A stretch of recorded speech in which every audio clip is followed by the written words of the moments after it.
यो निकै सुन्दर झरना ब्ल्याङ्चे झरना सिन्धुपाल्चोक जिल्लाको हेलम्बु गाउँपालिका 7 मा रहेको छ। सामाजिक सञ्जालमा अहिले निकै भाइरल भइरहेको यो सुन्दर ब्ल्याङ्चे झरना आज म हजुरहरूलाई घुमाउने छु। यो झरनालाई सुरसिङ झरना वा सोरसिङ झरना भनेर पनि चिनिने गरिएको छ। यस झरनाको सँगसँगै अर्को पनि निकै सुन्दर झरना बगिरहेको छ। वर्षायाम भएकोले होला यो झरना निकै ठूलो बहावले बगिरहेको थियो। करिब 200 फिट भन्दा बढीको उचाइबाट पानी तल झर्ने भएकोले यहाँ वरिपरि पानीको छिटा वा हावा चलिरहने रहेछ। यसकारण पनि हामी झरनाको छेउमा पुग्दा नै मज्जैले भिजिसकेका हुन्छौं। हजुरहरू पनि यहाँ आउनु हुँदा एउटा एक्स्ट्रा लुगा, टावेल, राम्रो ग्रिप भएको चप्पल वा जुत्ता भने अनिवार्य रूपले लिएर आउनुहोस् होला। यो 1 डे ट्रिप भएकोले हजुरहरूले आफ्नो यात्रा भने अलिक सवेरै स्टार्ट गर्नु होला। दिउँसो 12 बजे भित्र झरना पुग्ने हिसाबले जानुभयो भने चाहिँ मज्जैले झरना र झरना वरिपरिको राम्रो एक्सपिरियन्स गर्न सक्नुहुन्छ। 2-3 बजिसकेपछि भने अलि हुस्सु लाग्ने भएकोले झरनासम्म पुग्ने बाटो पनि नदेखिने, फर्किँदा अँध्यारो र अप्ठ्यारो बाटो भएकोले हजुरहरूलाई गाह्रो पर्न सक्छ।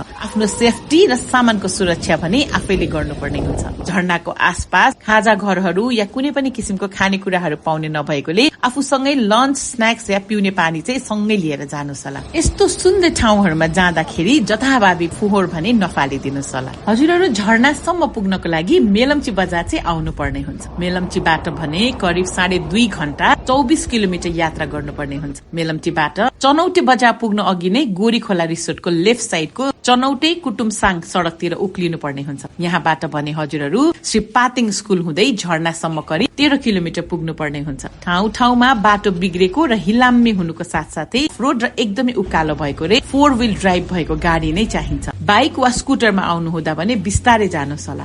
बाटोमा हजुरहरूले ससाना झरनाहरूको आनन्द पनि लिन सक्नुहुन्छ। आफ्नो सवारी साधन पार गरिसकेपछि भने करिब 30 मिनट जति पैदल हिँड्नु पर्ने हुन्छ। यो ढुङ्गा छापेको थोरै उकालो ट्रेल हिँड्नु भएपछि पुग्नुहुन्छ यो सुन्दर ब्ल्याङ्चे झरना। गुगल म्यापमा बाटोहरू अपडेट नभएको कारण त्यहाँ देखाइएको डाइरेक्सनले झरना भन्दा निकै माथि लिएर जाने रहेछ। हजुरहरूले म्यापमा पाटिङ हेलो हब भन्ने सर्च गर्नुभयो भने चाहिँ श्री पाटिङ स्कुलसम्म पुग्न सक्नुहुन्छ र त्यहाँबाट पनि सजिलै झरनासम्म सोधेर पनि जान सक्नुहुन्छ। मेलम्ची बजारमा रहेको मेलम्ची हेरिटेज बुटिक होटलमा बस्ने, खाने सबै व्यवस्था निकै राम्रोसँग पाउन सक्नुहुन्छ। हजुरहरूले मिठो लन्च खाएर आफ्नो यात्रालाई निरन्तरता दिन सक्नुहुन्छ। हजुरहरू पनि आफ्नो ग्रुप मिलाएर एकपटक यो सुन्दर झरना जानुहोस् होला। हजुरको दिन निकै शुभ रहोस्।